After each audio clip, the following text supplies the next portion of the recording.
Well, it's nice to have familiar faces back. Christine, your card like made my weekend, so thank you for that. I'm so glad. Well, I love that bright yellow, by the way. That's so cheerful. Thank you. I'm so excited. I did this, I got the time. Yay! Yes, I did a Zoom webinar at 11 today with Temple Emmanuel for with Taffy Brodeur Ackner, and there were like hundreds of people. So I was like, I better put a dress on today. So I'll take it off after this and go back on the trampoline or whatever. But anyway, it's nice to see. Pretty comfortable. Coming back to my book club. It is pretty comfortable. It's kind of like a nightgown, can't complain. Of course, I'm not even holding the book, which I don't even know where it is. But anyway, so Adrienne Brodeur's Wild Game. I was so excited to read this book when I saw the cover, and I know you're not supposed to judge a book by the cover or anything, but when this book landed on my desk, I was like, I cannot wait to read this book. And I really, really enjoyed it. So I was just wondering, and I'm excited for Adrienne to come join us. It brings up so many different topics, but I just wanted to hear your general thoughts on this book and if it was what you expected or not, and what you liked and maybe what you didn't like. So whoever wants to jump in, we can just we can dive in. Can I say something? When I saw you post this book a couple weeks ago, I was still in the process of reading Writers and Lovers. So I said, I probably won't have time to read this book, but something possessed me last night to get it from the library. And I'm at 66%, I can't put it down. It's like an accident. You can't put it down. It's so interesting and it's hard to believe that it's reality. I can't wait to hear her speak. I was gonna just say the thoroughly same thing. enjoying I it. read this. Oh, sorry. I read this literally, I inhaled it last Saturday. Like I read it like not in one sitting, but I read it like during the day, and then I think I even stayed up, like I didn't go to bed. Maybe I finished it on Sunday morning, but I just absolutely loved it. I also couldn't believe, to Sherry's point, it reads like fiction. It's hard to believe it's a true story. It just, there's a lot that seems hard to believe, but it was just so beautifully written and captivating. I loved it. Very captivating. I was just asking for the people who didn't. I can't tell who's talking today. I don't know it. Oh, yeah. Daphne? No? I think it's Daphne. Okay, yeah, Daphne, you read it in one sitting? Yes. I read it in pretty much one. I think I took a few hours to sleep. It was one of those, I started it in the afternoon, slept for a couple of hours, and 4 o'clock in the morning, I was reading it. And I couldn't stop because it was almost like I couldn't believe it. It was, on one hand, disturbing that this young girl was on this. And on the other hand, I just kept rooting for her to kind of find her way out. And I had to read it that way. And I suppose, it was so compelling. I'm saying she's gonna come to her senses at a much, kind of younger age, but that her senses in a way. So it was, again, disturbing to read that kind of abuse, but the book just was compelling in that way, very compelling. I did just mute all of you guys. Sorry to be so rude. So just unmute yourselves if you want to talk, but just to eliminate the background noise. And welcome for people who joined since I first said hello. Deborah, you go. I inhaled this book. I knew it was coming and I couldn't wait to read it. And she's just a brilliant writer. But for me, it was an extra dimension because we are both daughters of narcissistic mothers who had lifelong affairs. My mother kept it a secret and her mother made her complicit. And so it was so fascinating. It made me rethink things. And I honestly have to admit that there was something so powerful about their complicitness and closeness that it almost made me feel like I wish that had happened to me, because the secrets are sometimes as corrosive as the lies. So, you know, it affected us both in different ways. I just found it fascinating, and kudos to her brilliant writing. It is such an interesting question, right? If your mother is having an affair, would you rather know or not know? I feel like I'm on the not know side of the spectrum, but I don't know. I mean, you don't know what the implications of all of that is. What else did you guys, That's what right. else did you, what do you think about? So young. Right. I didn't hear that. No, I'm sorry. I think my internet is not as good today. I hope you guys can hear me. I don't know why it's the same internet, but I don't know. If I was just wondering what people thought about that, and if you'd rather know or if you'd rather not know, and what you think about the effects of a narcissistic mother on a child or even a grown-up, and how that informed the story. So just unmute yourself if you're ready. Sorry. No, go ahead, Megan. So I think part of what I ingested the book also, I actually knew pretty much the whole plot because I heard her. So I ingested it even knowing the plot. So I'm just going to say that I heard her interviewed about the book. And so I sort of knew a lot about it, but the element of like where she is in her life stage, right? Like right around 14 is where you're kind of like trying to figure your stuff out separate from your parents. So it isn't written this way. It isn't written about codependency in that phrase, but like that concept of codependency is that like you don't know how you feel because your feelings are based on someone else's feelings, like taking the alcoholic component out of it as we often use it. So there's something about like at this point of time where her task is to figure herself out, she's drawn into this like this kind of game, and she's a really key figure in the game, and that becomes her definition. So instead of like figuring out how to live outside of her family, she becomes this stakeholder. Is just so psychologically like twisted in a life stage development way. So I thought of it less of, you know, there's lots of books and lots of us, myself included, raised by narcissists, but the destruction in this, which almost misses her brother, you know, to some degree, has so much to do with being like a woman at that age and what she's supposed to be doing life stage wise, that it feels like, you know, if it had happened 2 years later, maybe the mess, or 2 years before, it's like just because of where she is, like a car accident that almost didn't happen. I just found that part totally amazing. Amazing and terrible, but amazing. And there have been all these references to watching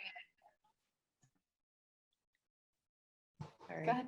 I thought it was so interesting No, go ahead. at a very basic level how she was never rewarded with it, or the rewards were so small. Like at the beginning, her mother made her her friend and her confidant, and that was so fantastic. But then towards the end, like I remember when Hazel, who was the stepfather's helper, all of a sudden just went away after they had their whole kind of blackmailing letter writing campaign, how her mother didn't even tell her what happened to Hazel.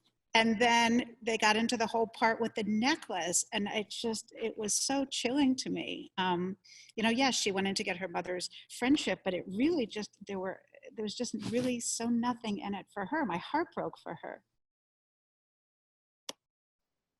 Do you think there's a way that she could have gotten out of that situation? Like, do you really think she had a choice?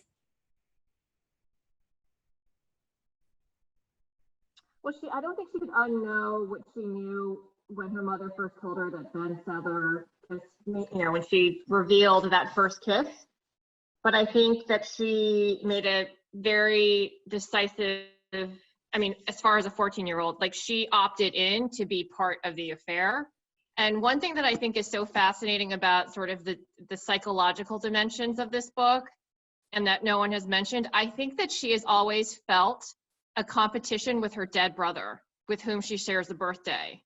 So I think that she seemed to allude to the fact that she wanted to not just be loved by her mother, but to be her mother's favorite. I sensed a rivalry even with her living brother, but with references to the son that passed away and the idea of living in his shadow. I feel like this was almost her way of being like, I'm earning my right to be your favorite child. So I think there's just like there's deep psychology in that what I call competition with the son that passed away. So interesting. I was going to say, I also think that there's a competition, you mentioned it, with the living brother, and maybe she wasn't so interested, in my mind, in being the favorite child, but just being validated as a child. You have a dead brother, and then you have a brother. I mean, I look at it as a very, for a lot of daughters, you know, it doesn't matter if it's a narcissistic mother or a narcissistic father, you know, just finding your way. And I really felt that competition. I think her brother knew. I mean, it was amazing to me in this book how many people could dissemble, how Ben just dissembled. And the mother, they could just totally separate this affair, you know, at the cost of everyone. It was okay. But her brother dissembled. I think her brother knew. He just decided not to get engaged. And she did because she needed some sort of validation. You know, she was between these two boys, one living, one dead. Hey, here I am. I kind of felt. Do you think that's why she ended up writing the book? No, maybe that's why. Yeah, I mean, you have to process that. I mean, anybody who has a narcissistic parent has a book they want to write. I'm beginning to think that everybody has a book. Everybody has a lot of stories. It's whether or not you want to write them or not. But I mean, everybody's got stuff. I think. I mean, if you don't, that's great. I'm happy for you. But I don't know. I feel like more and more, you know, everybody has something that can be a story. Did anyone feel like they could tell what made, I try to analyze when I'm reading really good books like this, like what is it that made it so, and I hate to use this word because it's so overused right now, but propulsive, right? Like what was it that made it page turning? How did she do it from the writing standpoint? Like what was it about? Obviously the story itself is like, you just want to sit down next to her and listen, but what do you think it was about the book form and how she told the story that made it so riveting? What do you think? Oh, for me, I think that what made it so riveting is that she was telling a story that like you almost feel like you shouldn't be privy to. So we all have family, well, not all, but many of us have like family issues, skeletons in the closet, things that we don't share broadly, let alone even share with some of our closest friends, but she is sharing this very openly. And in that way, it actually made me think about one of the reasons why I really liked that book, Maybe You Should Talk to Someone, because you think about conversations that happen behind closed doors of psychotherapists, and you think, we don't have access to that because there's patient-client confidentiality. It's the same sort of thing. It's like we're being welcomed to be voyeurs into this very deeply personal, complicated situation that a lot of people out there wouldn't share with even more than a couple of their closest friends. And then her writing style is beautiful, but I think even just the content of the story and that we're taking along on this ride that is so deeply personal is what made it riveting for me.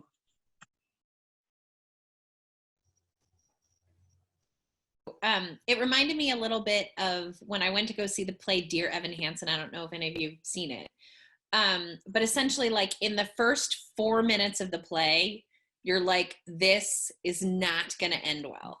Like, you know that there is going to be emotional carnage. And that's, you know, when you were asking about why would she write the book, you know, again, like the woman whose lie, I mean, the letters that they wrote slandering this woman, and then she's just gone. Like, who knows what impact that had on her life. And that energy she sits with, after her stepfather dies, and she's sort of like taking stock of, you know, the limit to their relationship in choosing to support the affair, and her relationship with her brother, and when she gets married. There's just like a lot of, there are a lot of aftershocks from this one particular moment. And so it's like, you know, when her mother wakes her up, you are like, this is not gonna be okay. And it isn't. I mean, you know, ultimately you get to the end of the story and everybody's intact, but you can just see the carnage from, you know, essentially like a really selfish, self-serving act on her mom's part. Yeah, so. I also wanted to share, I mean, I'm not a mother, but I know that there must be, well, I know of at least a couple of mothers in the mix here.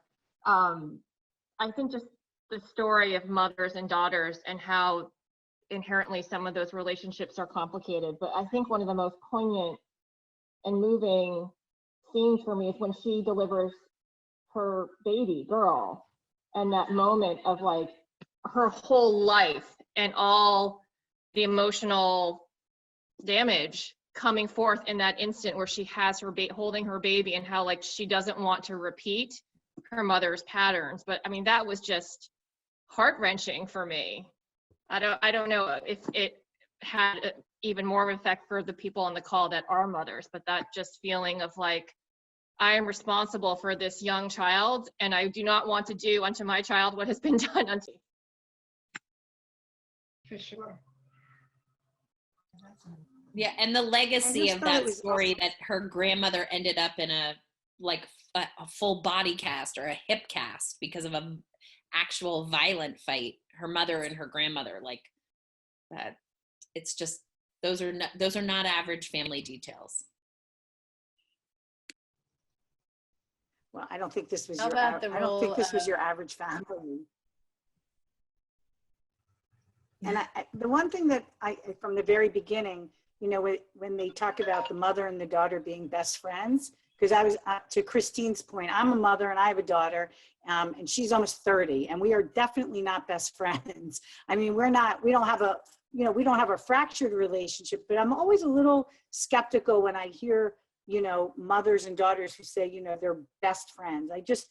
I mean, I'm not a psychologist and I don't really know, you know, maybe I have an issue, but I'm always a little wary of that. And I think it's a little bit unnatural. I think it's nice to have a close mother-daughter relationship, but to say you're best friends, I think that was part of the problem with her, is that, you know, she, like even at the one point when she was going off to college, she said, I didn't really have a life. You know, her whole life was wrapped around her mother's life. And so I'm always a little skeptical when mothers and daughters, you know, say they're best friends. So it was clear from, you know, kind of that point that there was, you know, this was not a normal, you know, relationship, even probably till the end. I didn't get to the end yet, but I didn't either. I didn't finish. I admit it. Okay. I think that you can be good friends with your child as long as when they're an adult. My children are adults, and I can say that now that they're grown, I can talk to them as adults. But there's a fine line when they're 14. No, it's not okay to tell them personal things like that. And by the way, for those of you who aren't talking, which is totally fine, if you want to even just put a comment or a question in the chat, if you don't feel like talking out loud, that's totally fine too, and I can read them out, or I can read the questions. I was wondering what you all thought about the role of food and how she describes food and the cooking and that whole element, and how she's even called the book Wild Game, the sort of influence of appetite and sort of the insatiable appetites sort of floating through this book. What did you make of that?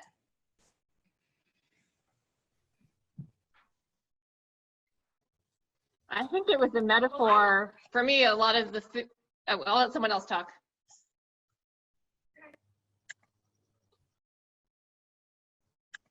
I thought someone else was trying to talk, but I thought a lot of it was like a metaphor for the the forbidden relationship, like especially when they were talking about like the handling of the food and like touching of the thighs, like it felt like dripping with sexuality. And I think we can sort of read between the lines that her mother and her stepfather didn't really have a sexual relationship or much of a very physical one following his strokes. So I think the fact that so much of this, the scenes with the food and with Ben being a hunter and the mother being this amazing, avid and wonderful cook was just a metaphor for that forbidden relationship.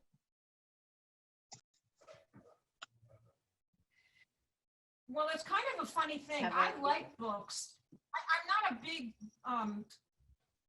just like a food book reader. I know people that collect a lot of cookbooks and things like that. I like to cook, but I really like books that where food is involved and the way that a plot and a narrative. I think in so many books. I mean, there's a book, Blood and Bones, I think, is a great book like that. I was just looking at the name of the author on my Kindle. It's been a while, but it's about a reluctant chef, and she tells her story of her restaurant, but there's a narrative. There was another one about a woman who was married to a chef in Florence. Was wonderful. It was about Sicily. I mean, there's a whole narrative, but when you weave food in, and this book reminded me of that, the food was so much a part of, you know, the way they chopped heads off and things like that. It just contributed so much. So I think books that have those kinds of things, and there are several good ones out there, it really does contribute to the narrative in ways that are, kept thinking of those, the first thing you see is like squab. No heads. That's what the first scene. He's walking into the house with squabs with no heads. It really was foreshadowing. A lot of heads were going to roll.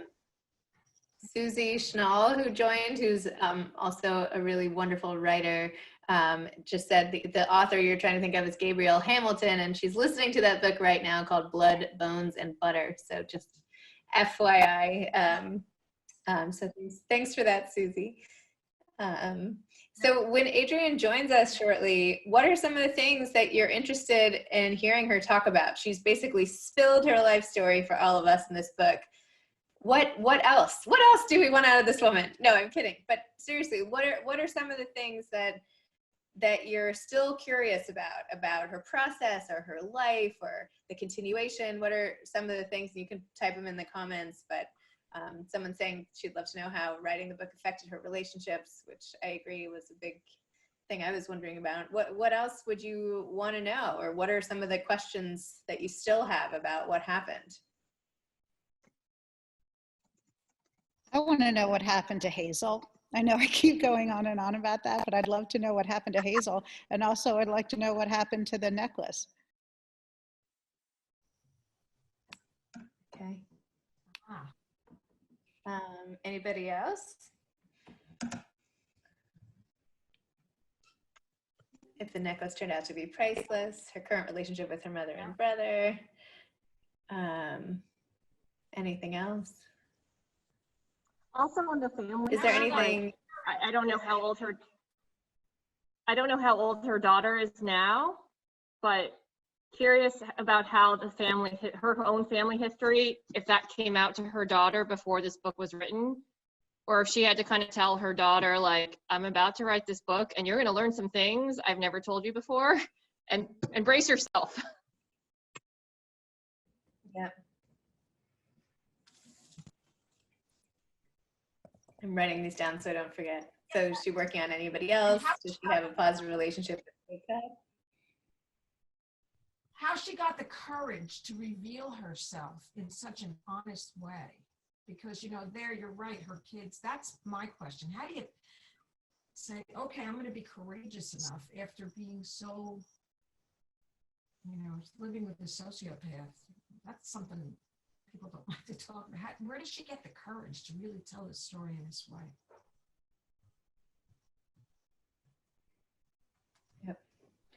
If this had happened to you, would you have wanted to write it?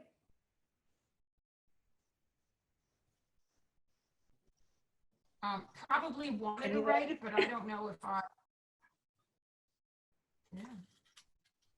There are a lot of casualties in this book. Yeah. I'm sorry again. I feel like my internet is making this conversation a little challenging, and hopefully it's just on my end, but I keep having these long pauses. But anyway, well. I know it's a little more challenging than normal. I think for me, I wrote mine 25 years after my mother died, and I was an only child. So at the time the book came out, everyone was gone, and I feel that gave me a freedom to tell the story. And I honestly don't know if I could have written her story while there were so many people who were still around. Yes. So that took courage. That took real courage. So Adrienne just joined us. Thank you so much for coming. If you can see her little box. Thanks for coming, Adrienne. Oh, here, you're on mute. Let me unmute you. Okay, you're unmuted. Can you hear us? Hi, everyone. Hi, Zibby. Let me just see if I can get this so I can see there. Now I see all of you. How are you? Good. We're loving your book. We're having such a good discussion. There are 8 zillion questions. So thank you for coming and joining us today. Thank you. Bring them on. Okay, I don't even know where to start. People were wondering the effect of writing this. What effect did writing it have on the people closest to you? And did you worry about that ahead of time? What have the long-term implications of that been?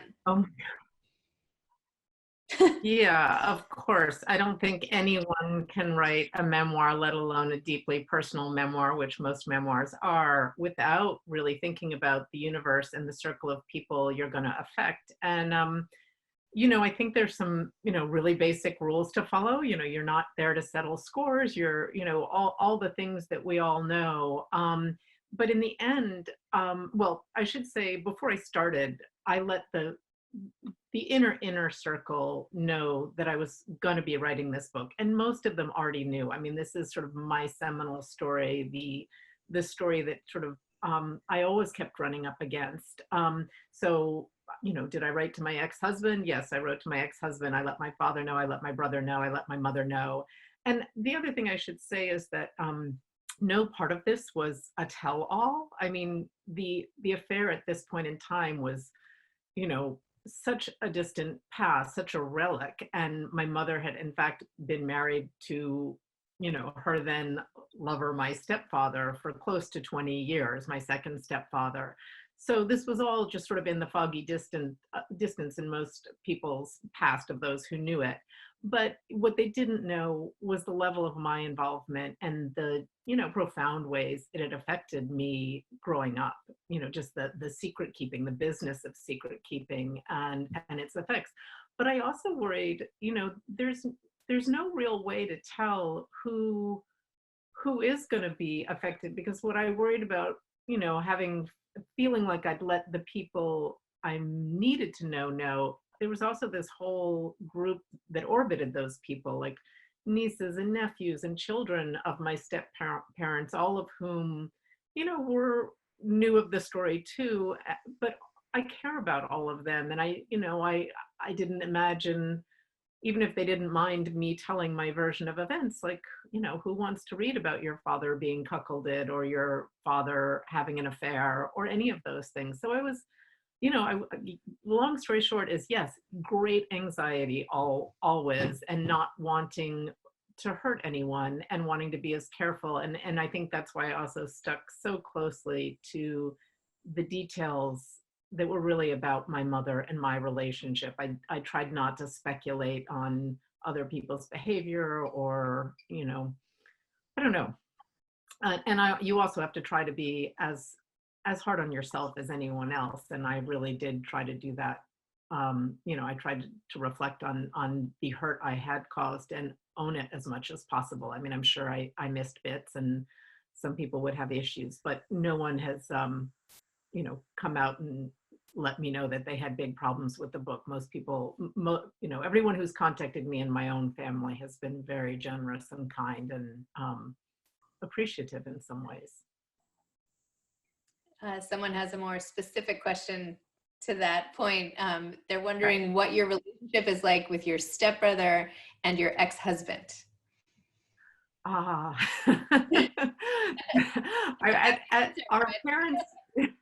At our parents' wedding, well, I guess this is actually in the book, we rewrote the words to the song, I'm My Own Grandpa. We still have a really nice relationship. It was funny, when the book actually sold in auction, the woman who ended up being the editor said, by the way, does your ex-husband know? And I was like, oh, of course. And then all of a sudden I had that, like, does he? I had that moment of panic, like, did I cross all these T's and dot the I's? And I looked through my emails, and about 3 years earlier, I had sent him an email that literally the subject line was 3 to 5 years notice.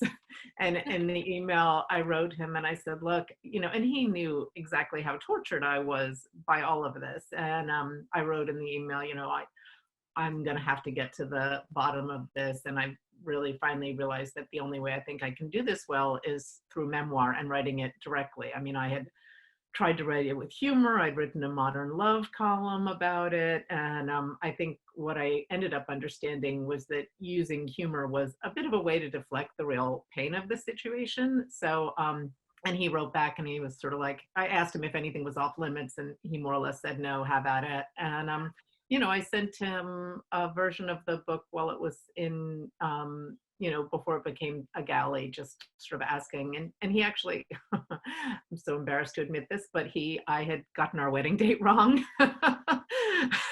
just by one day. But so he did some fact checking for me and was quite helpful. That is really funny. Somebody else wants to know if your mother ever read the book.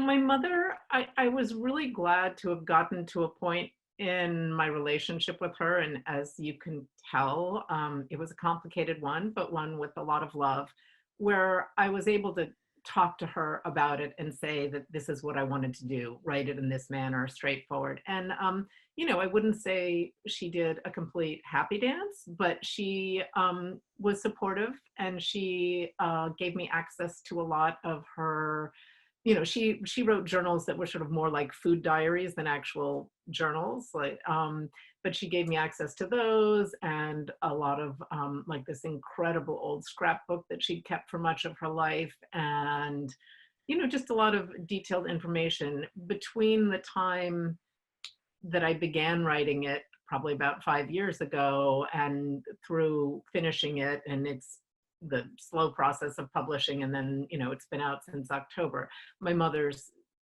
declined dramatically. She has dementia, and she's in a very different state. I mean, right now our interactions are really only about love and caregiving, and now from a distance, which is all incredibly complicated. But so no, she's never read the book from end to end in a state that I would describe sort of lucid or fully comprehending. I read a lot of it to her aloud while I was writing it, and when she was much more present. And I think it sounds so strange to say, but I think you get that she's someone who liked being the center of attention. I think, especially being much more powerless than she was in the past, I think it was fun for her to hear about a time in her life where, she was in power. She loved the descriptions of the food she cooked, and, things that she can't do anymore. So that's sort of a half answer, but it's the only one that's real. Is cooking a big part of your life? Well, as you well know, with children, it has to be whether you love it or not. I do actually love to cook. I feel like I have never cooked more than since no one's in school. Yeah, adding lunch to my repertoire of daily meals. Yeah, I do love to cook. I am not a cook the way Malabar was a cook. I mean, she was really one of those people where you could go out to some exquisite restaurant and she could dip her pinky in the sauce and not only tell you all the little behind the scenes things that none of us could get, but then she could recreate it the next day in her own kitchen. And that is, I mean, I'm a solid cook. None of you would run screaming from my table. And I actually can put on a nice spread, but I'm not that kind of cook.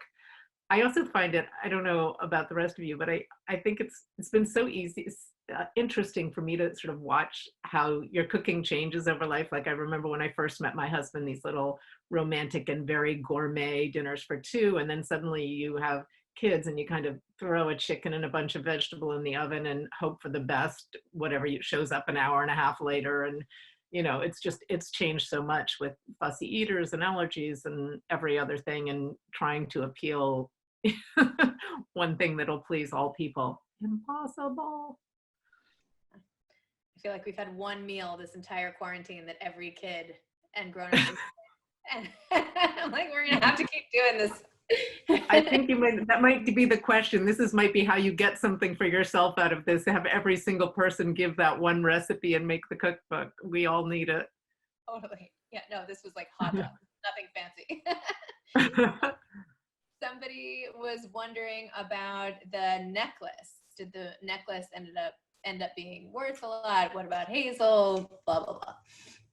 Yeah, I want to say that I love the fact, because it never occurred to me, that the necklace is the single most reliable question at every book club or conversation or interview I have.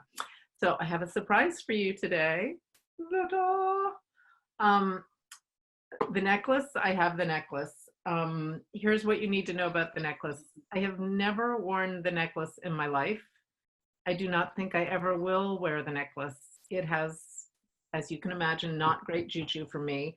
I'm going to show it to you in 1 second. I did get it appraised, not in a, formal taking it to some fancy jeweler, but at some point along the way, a few years ago, a friend of mine introduced me via email to the antiquities person at Christie's, and I sent him a picture, and he basically said, look, it's a really nice necklace, but this is in no way the mythic, hope diamond that your mother thinks it is. Your children are not going to you're not going to pay for your children's college with this necklace or anything else. But you ready? Yes. I'm going to take a picture. Ooh. So that is the necklace. You can see it's, in disrepair. It's very old. And the beadwork is quite extraordinary. And all of these are just kind of big, chunky, but you can also see like, this is a necklace that Malabar could wear, not Adrienne. And I wonder all the time what to do. I can't sing it. I don't wear it. It has such a negative sort of something for me. I don't particularly think, oh, I want to leave it to my daughter unless we can kind of somehow subvert the energy around it. I mean, that sounds a little more woo-woo than I feel, but I've actually thought, mostly since the tour and this question coming up so often, I've thought that possibly after my mother dies, having it taken apart and making rings or something out of the 16 stones and giving them to friends and people who supported me through this. There were many, maybe more than 16, but doing something that can kind of change some of the power it's had over all the generations in my family. Maybe you should donate it to like the New York Public Library or something with a copy of your original manuscript. There you go. That's an idea too. I'll hook that up if you're interested. Somebody is wondering if this will be a movie. I am of the mind that I will believe that the day that I am walking down that red carpet seeing the premiere. I hope it is. I am working with some great people on it. It's been optioned. The option was re-upped. I've seen what I thought was a pretty great first draft of a screenplay. I mean, it's so wild and different because, of course, you can't go from 14 to 50 in a movie. You can't, the expense of sort of being in New York and Boston and Cape Cod and then having a year in LA or Hawaii or what have you. So, both the geography and the time is much compressed, which weirdly made it so much easier for me to swallow, because it's inspired by my life, and it hits all the, at least as it currently is, I feel like she nailed the emotional truth of it. The writer-director I'm working with is a woman named Callie Freeman Craig, and she did The Edge of 17, and she's doing Are You There, God, It's Me, Margaret. Like, she really has this mother-daughter thing down. But I've seen enough. I've been in the publishing world long enough to see so many movies be this close, and then, for a variety of reasons, they do and don't happen. So I hope it does. And I feel so much better about it now, having seen some piece of it. I mean, it was probably the single thing that panicked me most, simply because I care about everyone in the book, and you might think you have any modicum of creative control as the author, but you don't. Unless you're hugely famous and powerful, you have nothing. My joke with my husband was like, I could basically be a stripper in this movie, and I would have no say so. Like, I could just watch my character, walk across naked, which I would die, by the way. What about other writing projects? Are you working on anything new now? Yeah, I'm doing, well, first of all, the paperback is going to come out, knock wood, because of course we live in such a strange time. It's going to be coming out in July. It's been moved a couple of times. So on July 7th, the paperback comes out. So I've been writing some things to support that, an essay or two. And also just wrote my very first book review for the New York Times, which is very scary, given that most of us probably haven't done them since we were in 5th grade.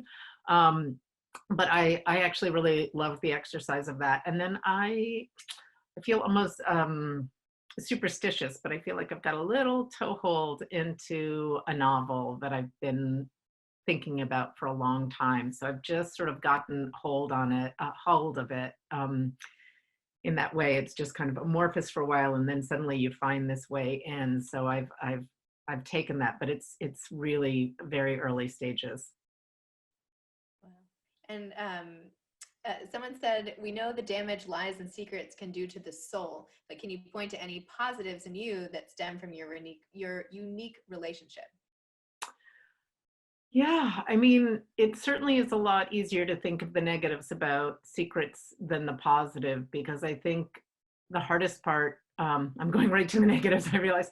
I was going to say that one of the things that I think has been the hardest part about holding a secret, and I'm now beyond that part, but is it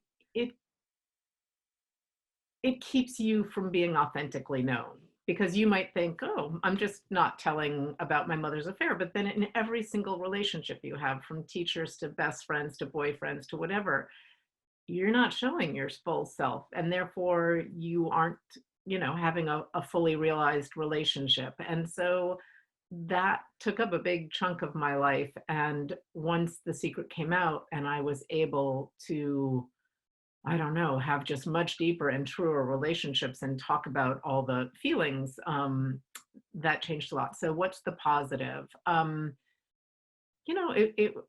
I hate to say it, I just think it was one of those incredible life lessons to learn. And I think I'm probably one of the more, I skew towards radical honesty. I am deeply uncomfortable with any kind of deception.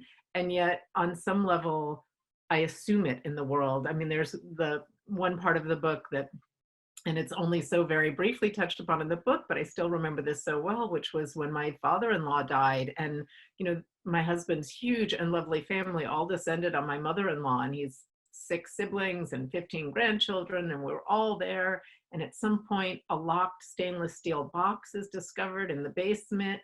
And every single person in this gathering saw that box as this beautiful, positive thing. Like, what on earth could our father-in-law, our father, our grandfather have in that box that we now get to see? And I alone was like, holy mother of God, what is in the box? I mean, I was so full of dread and so convinced that we were going to find an illegitimate child or a mistress or, you know, weird fetish, whatever. It was just, and I don't think I'll ever see a lockbox and think, hey, probably good news in there. You know, probably not. Can you talk about what you're doing with Aspen Words right now and where all that's headed and everything? I love Aspen Words, much like Zibby and everyone else. Like, we're having to figure out how to do all the things that we used to do virtually. So we had a big prize that we had to suddenly, instead of holding it at the Morgan as we do each year, we had to conduct it online. We have a beautiful project in the summer called Aspen Summer Words, which is a big literary conference for writers. And right now, you know, all these applicants, and we're seeing who still wants to come, what faculty, all of that. But essentially, it's an organization whose mission is to inspire readers, encourage writers, and connect people through the power of stories. And it's really, I feel like I'm so lucky to have just spent my professional life, and I've been an editor for a long time, and, you know, now a writer and running a literary nonprofit, just to be in this world that I find constantly engaging and interesting and always changing. It's really exciting. Are there any questions from the group that I didn't get to yet or anything? I feel like I read all of these ones in the chat. But if anybody wants to unmute and ask a question or two, let's see. Oh, somebody wanted to know if writing feels like therapy to you. No, I mean, you know, I had a very long processing time for this book, which isn't to say I didn't discover stuff in the writing, because I think writing helps things become more in focus. But yeah, my therapist does the therapy. I don't know that the writing does the therapy in the same way, which isn't to say it's not very satisfying. I really enjoy writing, which I know not all writers do. Some people have a very painful process or time doing it. And I, you know, when I decided to write this book, I got up very early in the morning because that was the only time I could figure out that I wouldn't be bothered, and it was my own. So before my kids woke up, before my job started, before everything else. And it to this day, the hours from like 5 to 7, I think, are the single most magical hours in the world. If anyone wants to ever get anything done, it's the only time. It's sort of before my to-do list hits in. I have no interest in going down any internet rabbit holes or checking my Instagram or anything. I'm just right there. And I find it so satisfying to put words to what I'm thinking and feeling in the story I want to tell. So. So nice. What are you reading now? I just, I'm not quite finished. I have one chapter to go. Okay, why am I blanking on the name? Save Me the Plums by Ruth Reichel. And I also just finished, which I loved, Writers and Lovers, which I think did you just read or are you about to read? We did it last week. You just week. did. Yeah, no, I think, well, it's so funny because I felt like, I don't know if you guys have had a hard time reading in quarantine, because in the very beginning of all of this, I had a really hard time, and I picked up that book because I love Lily King, and I picked up that book thinking, okay, this is going to be it, and then it wasn't, and it wasn't, and it wasn't, and it wasn't until like a couple of weeks ago that I finally was able to just have a graceful launch into it, and then I totally adored it. But I think it's much more that I was just having a hard time concentrating. I really had a hard time reading the first few weeks. Yeah, it was very, very stressful. Someone else is asking if you're feeling creative now in quarantine or if it's harder to write now. I am weirdly feeling creative in quarantine. And I think a lot of that had to do with the fact that I was just on, you know, and I'm grateful for it, but I was on a real epic book tour from October till essentially the day that I flew home, with some intermittent breaks around the holidays and stuff. But I mean, it was, I want to just say again and again, I feel so lucky that my book came out when it did. I feel so badly for the authors who are publishing now, all the rest. but when I was told, cease and desist, you must go home, I actually was like, hallelujah. Like if and it was such a relief to be home. And it was also such relief because this idea had been spinning, for 6 months or something. And I finally was able to put a little bit of it down. I'm not in a real, back in it in a full way, getting up every single morning, writing for 3 or 4 hours because, my work has actually taken on, it's been a bigger job simply for all that's new with it and having to sort of rethink how we've done things that we've always done in a big new way. And then obviously I have 2 quite elderly parents. My father's turning 89 this week. My mother is 88. My mother-in-law is in her 90s. So old people, young people, we're all doing so much in such strange circumstances. So but I do feel creative. I do feel like I'm enjoying anytime I get to write, I'm enjoying it and really would, love, there's little I'd rather do. I can give up on the sourdough bread making. Are there any writers who inspire you? Oh, I feel like every writer under the sun owes such a huge debt of gratitude to every other writer because you don't know, the one that influences you. Let's say it's a Lily King, like who are the 6 people? I mean, it's just sort of an accordion of connections that way, or paper doll or something chain. But as you know from the book, my stepmother, my second stepmother, instilled this tremendous love of literature in me. She was an independent bookstore owner.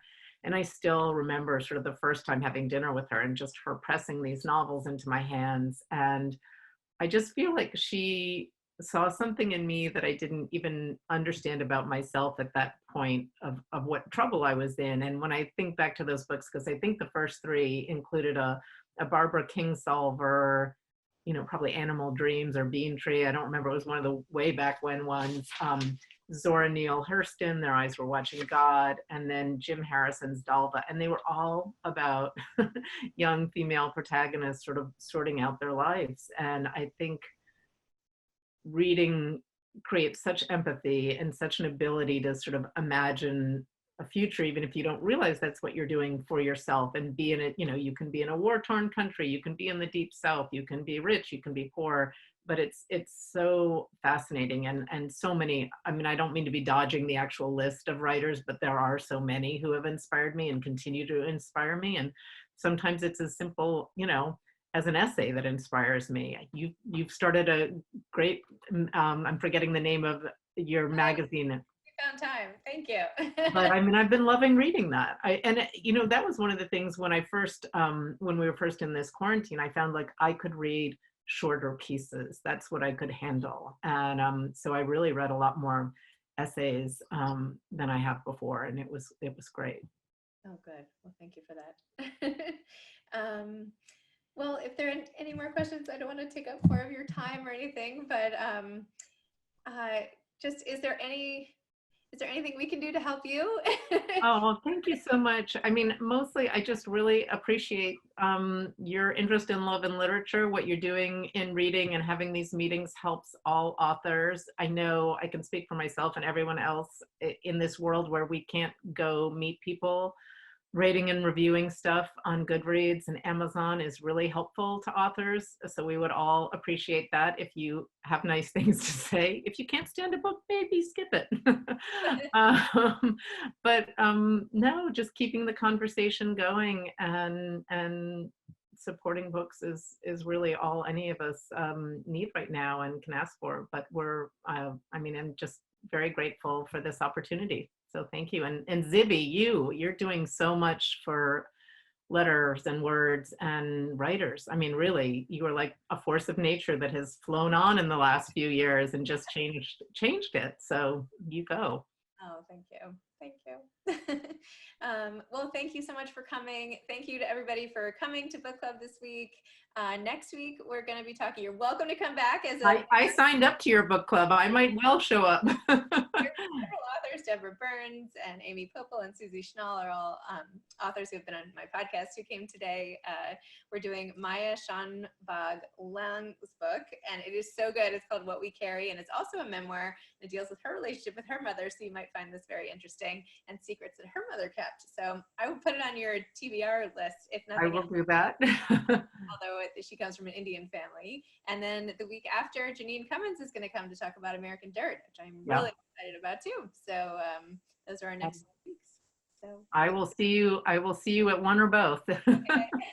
All right. Goodbye, everybody. Have a great week. And Thank you. thanks for coming. Thanks. Bye. Thank you, everyone. Thank you so much. Bye. Thanks. Figuring out how to leave.